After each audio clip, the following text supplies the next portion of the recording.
Hello friends, welcome to our channel.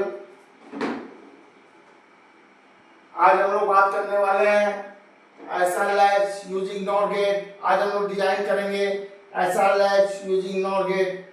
हम लोग SR latch बनाएंगे यूजिंग नॉर गेट। यहाँ हम लोग दो नॉर गेट ले लिए हैं और पहला एस है, दूसरा आर है। यहाँ एस के कॉरस्पॉन्डिंग क्यू बार है और आर के कॉरस्पॉन्डिंग क्यू है।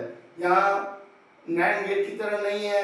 नैंड गेट में क्यू ऊपर होता है और क्यू बार नीचे नीचे होता है। यहाँ नॉर गेट में क्यू बार ऊपर रहेगा और क्यू नीचे रहेगा, पहली बात। और नॉर गेट की क्या प्रॉपर्टी होती है? नॉर गेट की प्रॉपर्टी ये होती है,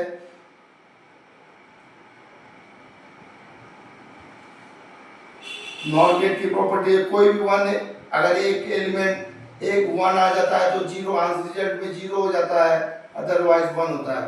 ये नॉर गेट की प्रॉपर्टी होती है। अब इसी प्रॉपर्टी की मदद से हम अपना एसआर लैच का ट्रूथ टेबल डिजाइन करने की कोशिश करेंगे। आइए दोस्तों, एसआर लैच का ट्रूथ टेबल डिजाइन करने की कोशिश करते हैं। सब यहाँ से स्टार्ट करने की कोशिश करते हैं। 0 1 एलिमेंट लेते हैं, एस की वैल्यू 0 लेते हैं, आर की वैल्यू 1 लेते हैं। हमें पता है कोई भी अगर वैल्यू 1 होता है तो रिजल्ट में हमें 0 मिल जाता है। आर की वैल्यू इस समय 1 है तो यहाँ रिजल्ट में 0 मिल जाएगा। ये 0 यहाँ पे पास होगा तो 0 0 0 0 का रिजल्ट 1 हो जाता है, तो यहाँ पे क्यू बार में 1 हो जाता है। तो 0 1 कॉम्प्लीमेंट सेटिस्फाई हो रहा है तो क्यू की वैल्यू 0 आ जाती है। यहाँ पे रिजल्ट में क्यू की वैल्यू 0 आ जाती है दोस्तों। आइए नेक्स्ट फाइंड करते हैं। ये रिजल्ट 1 0 लेते हैं, एस की वैल्यू 1 लेते हैं, आर की वैल्यू 0 लेते हैं। ये नेक्स्ट फाइंड करते हैं। हमें पता है कि कोई भी 1 होता है तो रिजल्ट में 0 आ जाता है। यहाँ रिजल्ट में 0 आ जाता है। कोई भी 1 होता है तो 0 आ जाता है और यहाँ पे 0 0 हो जाता है।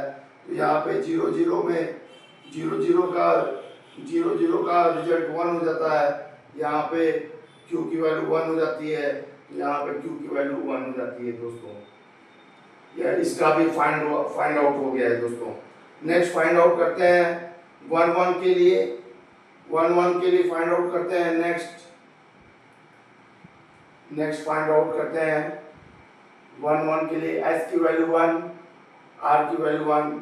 तो हमें पता है कि कोई भी वैल्यू 1 हो जाएगी तो रिजल्ट में 0 0 वो पुट कर देगा। तो 0 0 दोनों वैल्यू 0 0 है, तो ये रिजल्ट आपको ये सही रिजल्ट नहीं है, तो ये रिजल्ट इनवैलिड है, तो ये केस इनवैलिड हो जाता है। ये केस इनवैलिड हो जाता है। आइए दोस्तों लास्ट केस चेक कर लेते हैं। लास्ट केस अपना बचा है। लास्ट केस हमारा 0 0 का केस बच जाता है। लास्ट केस 0 0 का केस बच जाता है। 0 0 पे चेक करते हैं।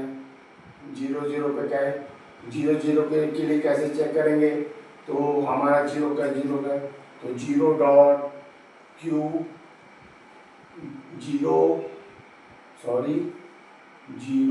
और क्यू का बार 1 हो जाएगा और 0 और क्यू बार का बार मिलेगा। तो दोस्तों एक रिजल्ट हमारा क्यू बार हो जाएगा और एक हमारा रिजल्ट क्यू। तो ये रिजल्ट हमारा आपका होल्ड कंडीशन। क्यू हमारा क्यू बार में क्यू में ही रह गया और क्यू बार हमारा क्यू बार में रह गया।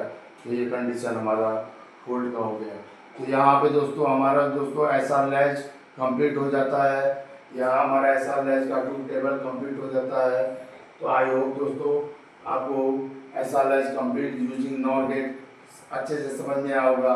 यहाँ पॉइंट नोट करने का, क्यू बार ऊपर लेंगे और क्यू नीचे लेंगे।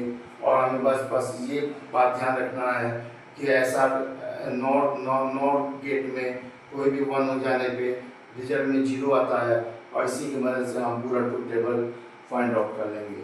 थैंक यू दोस्तों।